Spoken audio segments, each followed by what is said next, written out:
भाई और बहनों, मातृशक्ति को नमन।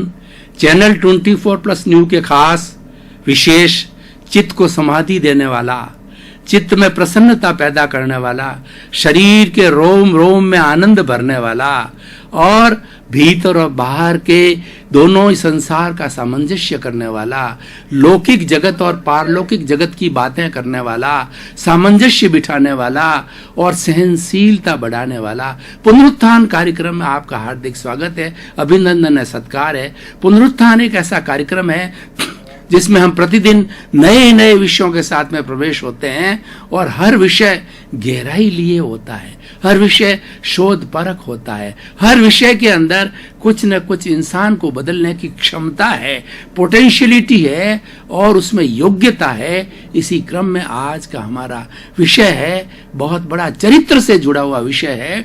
आज का हमारा विषय है चरित्र निर्माण। भाई और बहनों, दर्शकगण, श्रोतागण, भारतीय संस्कृति चरित्र प्रधान संस्कृति है, धर्म प्रधान संस्कृति है, अध्यात्म प्रधान संस्कृति है, आत्मवादी संस्कृति है, गुणों की संस्कृति है, मूल्यों की संस्कृति है। इसीलिए भारत को धर्म गुरु देश कहा जाता है। भारत ने हमेशा हमेशा जब विश्व के अंदर जब कोई भी दिक्कत आई है, चाहे युद्ध की स्थिति आई है, चाहे शांति आई है, अमन चैन बनाने के लिए अपनी बहुत बड़ी अहम भूमिका बनाई है। और अहम भूमिका के अंदर पंचशील, अहिंसा, योग ऐसे विषयों के माध्यम से उन्होंने विश्व को बताया कि मानव जाति एक है, सारा वसुधैव कुटुंबकम है और सभी हम एक ईश्वर की संतान हैं। इसका कारण यह है कि हमारी संस्कृति के अंदर चरित्र को सबसे ऊंचा स्थान दिया गया है, ईश्वर को स्थान दिया गया है, अध्यात्म को स्थान दिया गया है। हम केवल भौतिक जगत की बात नहीं करते हैं, भौतिक जगत के साथ साथ में आध्यात्मिक जगत को भी रखते हैं और दोनों जगत का हम संतुलन बिठाते हैं। व्यवहार में भी हम कुशल हैं और साथ साथ में अंतर का जो हमारा आलोक है, भीतर का जगत है, उसमें भी हम गोते लगाते हैं, ईश्वर को याद करते हैं, ईश्वर की भक्ति करते हैं, ईश्वर में विश्वास रखते हैं और इस चराचर जगत को बनाने वाली हमारी जो प्रकृति माँ है उसके प्रति हम समर्पित रहते हैं, उसकी हम पूजा करते हैं, उसकी हम गोद के अंदर रहते हैं और उसके नियमों की अवहेलना नहीं करते हैं, प्राकृतिक जीवन जीते हैं।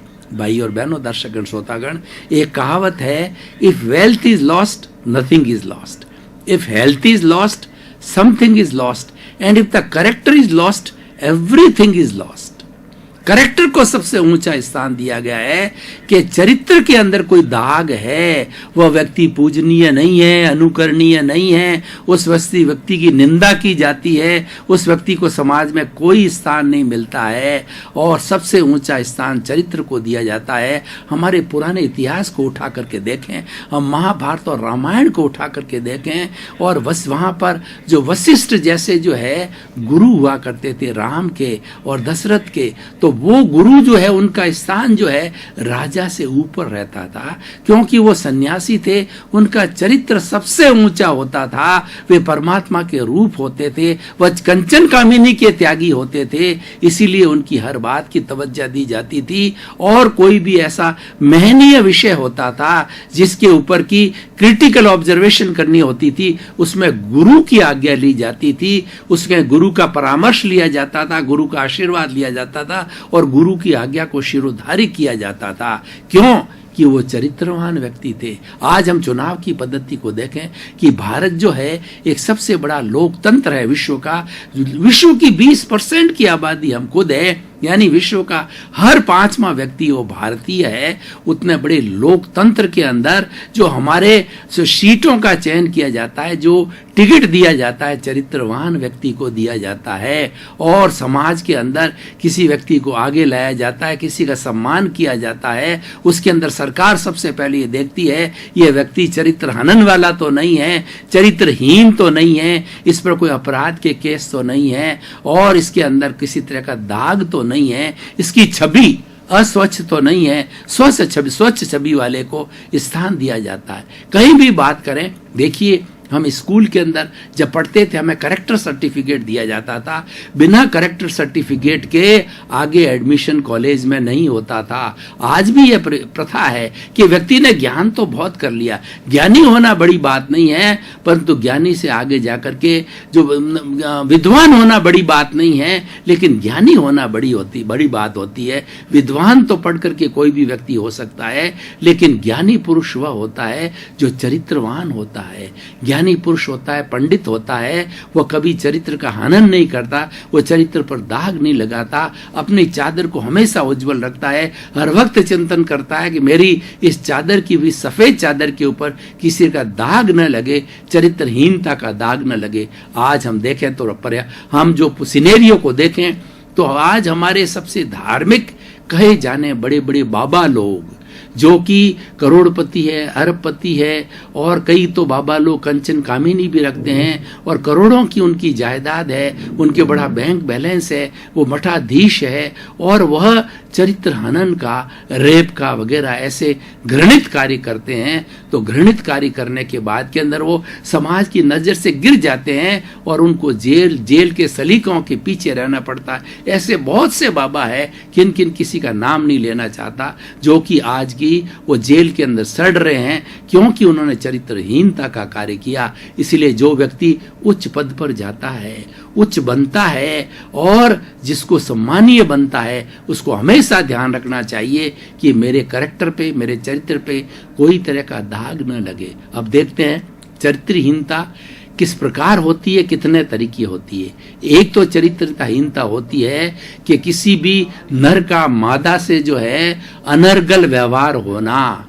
सोदार संतोष की हमारे यहाँ व्यवस्था है। अगर कोई वस्ती गृहस्थी है तो वह व्यक्ति एक पत्नी रख सकता है, उसी का नाम विवाह है और उसी का नाम परिवार है। उसके साथ में सोदार संतोष करे कि एक पत्नी अपने पति के साथ में और एक पति अपने पत्नी के साथ के अंदर जो भी उसकी काम की जो इच्छा होती है उसकी पूर्ति करे, और विश्व की समस्त नारियों को अपनी बेटी, बहन, माता, दादी, नानी के रूप में देखे और उसके रूप में उसका सम्मान करे। यह होता है चरित्र का एक अंग, चरित्र का एक घटक।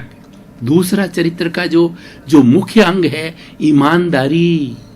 व्यक्ति अगर सरकार के अंदर है, मिनिस्टर के अंदर वो घोटाले करता है तो ये चरित्रहीनता का बड़ा जो लक्षण है। कोई बड़ा अफसर है, वो घूस लेता है, 2 नंबर की कमाई करता है, ये चरित्रहीनता है। कोई ठेकेदार है, पैसे देकर के या पैसे लेकर के वो काम खराब करता है, पुल गिरा देता है, सड़क खराब कर देता है, बेईमानी करता है, ये सब चरित्रहीनता के लक्षण हैं। और उसके बाद के अंदर ऐसा व्यक्ति जो हमेशा घृणित होता है, वो समाज को बहुत नुकसान पहुंचाते हैं। केवल अपने एक व्यक्ति और कुछ ही लोगों के स्वार्थ के लिए हमारा समाज बदनाम होता है और कितने लोगों को कष्ट सहना पड़ता है। देखिए, एक ठेकेदार और इंजीनियर है, दोनों ने साठ गांठ करके, चरित्रहीनता करके, बेईमानी करके कोई भी पुल बनाया और आने वाले समय में पुल ढह जाता है तो कितने लोगों का जो कहना हादसा होता है, कितने लोगों को दहशत होती है, कितने लोगों को परेशानी होती है। लाभान्वित तो ये 2 लोग हुए या 2 परिवार हुए, लेकिन कितने लोग बर्बाद हुए, कितने लोगों को तकलीफ हुई, ये सोचने की बात होती है। इसलिए हर व्यक्ति को अपने चरित्र को, अपने देश का चरित्र मानना चाहिए। एक उदाहरण के द्वारा बताना चाहता हूँ कि कनाडा के अंदर एक भारत का जो है व्यक्ति गया जो कि गायों की देख रेख करने वाला था और वो डेयरी के अंदर उसने नौकरी करी। तो वहाँ कनाडा की डेयरी, कनाडा में गायें बहुत है, वहाँ पर दूध का बड़ा कार्य होता है। तो उसने कनाडा के अंदर जो डेयरी का मालिक था, उसने जो भारतीय जो सारी देख रेख मैनेजर था उसको बोला कि क्या बात है, इन दिनों के अंदर हमारे लॉस चल रहा है और हमें जितनी लागत है उतनी भी नहीं आ रही है।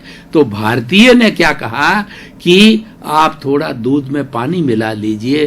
तुरंत उसने जो है कनाडा के जो व्यक्ति ने वो पिस्तौल की तरफ तानी कि आइंदा से ऐसा शब्द मत बोलना, लेकिन अगर बोलोगे तो मैं तुम्हें उड़ा दूंगा, क्योंकि मेरा स्वास्थ्य है, मेरा कोई भी नुकसान है वो देश के स्वास्थ्य से जो है वो नुकसान बड़ा नहीं है। सबसे बड़ा मेरे देश के लोगों का स्वास्थ्य, देशभक्ति की बात होती है।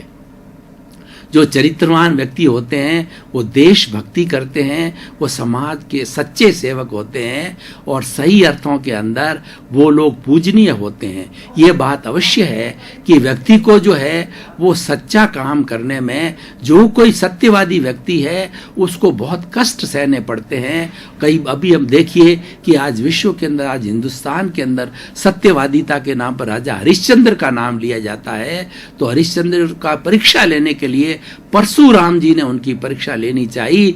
तो परशुराम जी ने कहा कि तुम मेरे शिष्य हो तो मुझे कोई न कोई वरदान दो, मुझे कुछ न कुछ गुरु दक्षिणा दो। उन्होंने कहा गुरुदेव आप जो चाहें जो मैं देने को तैयार हूं। परीक्षा लेने की उसने कहा तुम्हारा सारा राजपाट मेरे को दे दो। और क्योंकि जो है वो महापुरुष होते हैं, राजा लोग होते हैं, उनकी बात का सवाल होता है, उनकी मूछ का सवाल होता है और वो अपनी बात के धनी होते हैं। उन्होंने अपना सारा राजपाट परशुराम जी को दे दिया और वो जो उनकी पत्नी तारा और वो उनका एक पुत्र है, तीनों जो है नौकरी करने के लिए चले गए। तो तारा ने तो किसी के घर के अंदर सफाई जो है वगैरह कपड़े धोने का कार्य किया और एक नीच के घर पानी भरने का कार्य जो है एक चंडाल के घर जो है स्वयं राजा हरिश्चंद्र ने किया। तो अब क्या होता है देख, परशुराम जी और परीक्षा लेते हैं कि कई वर्षों तक जो है चंडाल के यहाँ उन्होंने ये अपना कार्य किया और उधर तारा रानी के पुत्र की मृत्यु हो जाती परीक्षा लेने के लिए। जो तारा क्योंकि कपड़े धोने वाली साधारण जो है एक श्रमिका के रूप में थी, तो उसके पास के अंदर कफन देने के लिए भी पैसा नहीं था। तो वो अपने पुत्र को शमशान लेके गई तो वहां पर चंडाल ने ड्यूटी लगा रखी थी राजा हरिश्चंद्र की कि तुम शमशान की रक्षा करो और बिना किसी को कफन लिए किसी को भी यहाँ पर मुर्दा जलाने की जो है तुम्हें इजाजत नहीं है। तो उन्होंने तारा से जो है उसका कफन मांगा। तारा के पास कुछ नहीं था। तारा ने अपनी साड़ी को फाड़ करके चीर करके उसको कफन बना करके दिया। उसके बाद के अंदर जो उनकी प्रतिज्ञा पूरी हुई और उनको पूरा राज्य जो है लौटा दिया गया। और आज जो है वो राजा हरिश्चंद्र के नाम की कई युग बीत गए लेकिन शपथ की खाई जाती है, क्योंकि उन्होंने जो सत्य को निभाया, सत्य के रास्ते पर चले, कठिनाई बहुत प्राप्त की लेकिन उनका नाम अजर अमर हो गया। जो लोग चरित्रहीन होते हैं वो लोग तात्कालिक तो फायदा उठा लेते हैं परंतु उसके बाद के कॉन्सिक्वेंसेस बहुत खराब होते हैं। बाद के समय के अंदर उनको घृणित होना पड़ता है, उनको जेल के अंदर भी जो जाना घट्टी पीछना पड़ता है और कई कठिनाइयों से गुजरना पड़ता है। अब प्रश्न होता है भाई और बहनों, चरित्रहीनता के और कई उदाहरण हो सकते हैं, जैसे कि मिलावट करते हैं। कुछ लोग दवाइयों में मिलावट करते हैं, मसालों में मिलावट करते हैं, तेल में और घी में मिलावट करते हैं, खाने पीने की चीज़ों के अंदर मिलावट करते हैं। वो कुठाराघात करते हैं, व्यक्ति के स्वास्थ्य के साथ में वो बहुत बड़ा धोखा करते हैं। ऐसे धोखा वाले लोग भी ये चरित्रहीन व्यक्ति कहलाते हैं। इसी तरीके से कई लोग ऐसे होते हैं कि वो डुप्लीकेट चीज़ बेचते हैं, ओरिजिनल की जगह हूबहू बना करके जो है वो डुप्लीकेट बेचते हैं, वो ज़्यादा दिन चलती नहीं है। ये भी एक चरित्रहीनता का कार्य है। और जो बड़े बड़े मिनिस्टर बनते हैं, बड़े बड़े ऑफिसर बनते हैं, बड़े बड़े पदों पर आते हैं तो वो घूस लेकर के और किसी व्यक्ति का जो है वो गलत कार्य भी कर डालते हैं। तो ये भी एक चरित्रहीनता कार्य। ऐसे चरित्रहीनता के बहुत से जो है उदाहरण हो सकते हैं, घटक हो सकते हैं, उसके कंपोनेंट हो सकते हैं। चरित्र एक्चुअली वास्तव के अंदर समाज ने जिन चीज़ों के एथिक्स बनाई है, समाज ने जिसके नियम बनाए, कानून बनाए, कायदे बनाए, रूल्स बनाए हैं, उनके विरुद्ध जाना है वो अनैतिक है, वो सारी चरित्रहीनता के भीतर आता है। तो भाई और बहनों, आज का हम सिनेरियो देखें, आज व्यक्ति जो है वो सारा लोभ और लालच में आ गया है। आज समाज के अंदर मापदंड ये बना गया है कि इन प्रकार हमारे पास में धन होना चाहिए, धन को ही एक जो है वो स्टेटस का जो है सिंबल मान लिया गया है और अपने आप को अहंकार की तुष्टि जो है धन के द्वारा व्यक्ति करता है। इसलिए व्यक्ति एन प्रकार धन संग्रह करता है, अपना बंगला, गाड़ी, लिविंग स्टैंडर्ड, खर्चा वगैरह सब चीजें जो है मेंटेन वो करता है, क्योंकि पैसे बिना सारी चीजें मेंटेन नहीं हो सकती है। तो ऐसा कार्य इसीलिए हो रहा है कि समाज ने जो ये सिंबल बनाया है, ये स्टेटस बनाया, ये गलत है। उसकी जगह पुराने जमाने के अंदर स्टेटस ये था कि जो ईमानदार है, जो चरित्रवान व्यक्ति है, जो कि ईश्वर भक्ति करता है और लोगों का परोपकार करता है, लोगों की भलाई करता है, सेवा का कार्य करता है, वह व्यक्ति चरित्रवान व्यक्ति है। ऐसे व्यक्ति को आगे लाया जाता था, ऐसे व्यक्ति का सम्मान किया जाता था और ऐसे व्यक्ति को समाज के अंदर मुख्य मुख्य पद होते थे, सरकार में ऐसे ऐसे पद होते थे, चरित्रवान लोगों को दिए जाते थे, उससे फायदे बहुत होते थे। जो व्यक्ति चरित्रवान होता था वो किसी तरह की न तो घूस लेता है, न घूस लेने के लिए किसी को लेने देता है। उससे क्या है कि ये घूसखोरी या 2 नंबर का काम और ये जितने घोटाले हैं ये नहीं हो पाते हैं। ये इसका सबसे बड़ा जो है अच्छा इफेक्ट आता है। तो भाई और बहनों, दर्शकगण, श्रोतागण, हम ये आज की एपिसोड से बताना चाहते हैं कि चरित्र निर्माण के अंदर हमारे परिवार का बहुत बड़ा हाथ है और ये चरित्र निर्माण के अंदर simple living and high thinking होनी चाहिए। मनुष्य को ज़्यादा आकांक्षाएं नहीं रखनी चाहिए, मनुष्य को ज़्यादा आवश्यकताएं नहीं रखनी चाहिए। ज़्यादा आवश्यकताएं बनने होने के कारण के अंदर जो है लिविंग स्टैंडर्ड को बहुत हाई बनाने कारण में और प्रतिस्पर्धा के अंदर कि मेरे पड़ोसी के पास के अंदर बहुत बड़ा मकान, उससे मैं बड़ा बनाऊं, या पड़ोसी इस तरीके से लेविशली जीवन जीता है, मैं भी ऐसा जीवन जिए। प्रतिस्पर्धा जो है ये व्यक्ति को जो है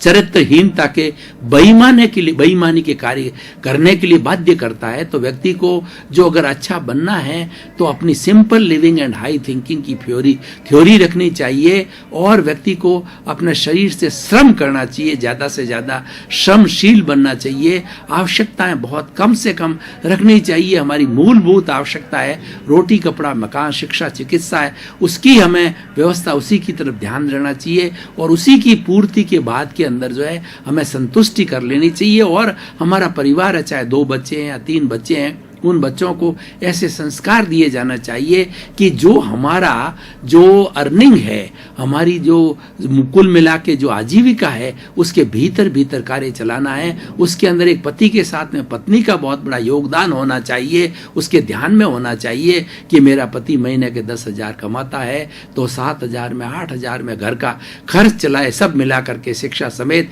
और कुछ बचत करे, क्योंकि अगला समय कैसे आने वाला है। बच्चों को आगे पढ़ाना है, बीमारी का भी ध्यान देना है, बच्चों का शादी करनी होती है, मकान होता है, गृहस्थी के कई काम होता है, उसके लिए बचत होना बहुत जरूरी है। क्योंकि वही बचत जो है आगे जाके बड़ी होती है और वो इमरजेंसी के अंदर काम आती है। इस तरीके से हमें अपनी लाइफ को डिजाइन करना चाहिए। लाइफ को डिजाइन करने के लिए हमारा जो अर्निंग सोर्स है उसको मध्य रखना चाहिए। अर्निंग सोर्स जरूर होनी चाहिए। हमारी पुरुष प्रधान संस्कृति, पुरुष का कार्य यह है कि वो अर्निंग की तरफ ध्यान दे और स्त्री का कार्य होता घर गृहस्थी को देखे, बाल बच्चों को देखे और अपने घर को संभाले। ये हमारे विभाग किए गए हैं। भारतीय संस्कृति के अंदर जो है नर और मादा के जो कार्य का विभाग किया गया है वो आज भी चल रहा है और उसके अंदर एक दूसरे को दखल अंदाजी नहीं करनी चाहिए, एक दूसरे का सम्मान करना चाहिए, एक दूसरे का हित करना चाहिए कि मनुष्य के कार्यों में यानी नर के कार्यों के अंदर मादा को यानी स्त्री को जो है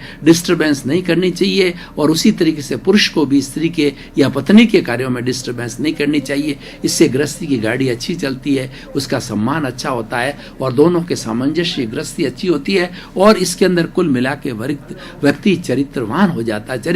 व्यक्ति चरित्र से गिरता किस लिए है कि देखिए उसकी पत्नी है, रोज रोज नई डिमांड करती है, मुझे तो इतनी महंगी साड़ी चाहिए, मुझे वो ज्वेलरी चाहिए और मैं ऐसे जो है उस मकान के अंदर साधारण मकान में नहीं रह सकती। मेरी जो बड़ी सहेली है वो बड़े कोठी के अंदर रहती है, उसके पास में इतनी बड़ी गाड़ी है और मेरे पास तो बहुत पुरानी गाड़ी है। तो इस तरीके की जो आकांक्षा है इसको स्थान नहीं दिया जाना चाहिए और इस पूरे परिवार को इसके अंदर सहयोग करना चाहिए। ये अपनी आकांक्षाओं को, अपनी आवश्यकताओं को बढ़ाना, ये चरित्रहीनता, उससे चरित्रहीनता होती है और व्यक्ति बड़ा संकट के अंदर आ जाता है, वो कष्ट के अंदर फंस जाता है। तो भाई और बहनों, दर्शकगण, श्रोतागण, आज का एपिसोड बहुत ही सुंदर है कि हमें हर क्षेत्र के अंदर चरित्र का निर्माण निर्माण करना चाहिए और अपनी इमेज का ध्यान रखना चाहिए। हमें कभी भी जो है अपने समाज में जितने भी समय जिए, हम 50 साल जिए, 70 साल जिए, जितने समय के अंदर हम वर्किंग अच्छी पोजीशन में रहें, तो हमेशा अपनी छवि को अच्छा बनाए रखना चाहिए। और छवि अच्छी बनेगी कब? जब व्यक्ति चरित्र का धनी होता है। और चरित्र के धनी व्यक्ति को जो है कोई व्यक्ति कोस नहीं सकता, कोई व्यक्ति प्रभावित नहीं कर सकता, उसको घूसखोर नहीं बना सकता, क्योंकि उस तरफ उसका ध्यान नहीं जाता है। दर्शकगण, श्रोतागण, भाई और बहनों, आपका बहुत बहुत धन्यवाद। पुनरुत्थान कार्यक्रम आप देखते रहिए। प्रतिदिन हम नए नए एपिसोड, बहुत सुंदर विषय जो है वो आपको देते रहेंगे और आप रेगुलर इसको देखेंगे, लोगों को प्रोत्साहित करते रहेंगे, तो हमको भी प्रोत्साहन मिलेगा और हम नए नए विषय, नए नए तरीके से मल्टी डायमेंशनल विषय आपके सामने प्रस्तुत करेंगे, जिसमें आपके परिवर्तन आएगा, आप में सुधार होगा और पुनरुत्थान कार्यक्रम की तरफ से आपका जीवन आनंदमय हो, मंगलमय हो, शांतिमय हो, सुखमय हो, आप प्रति मंगल भाव।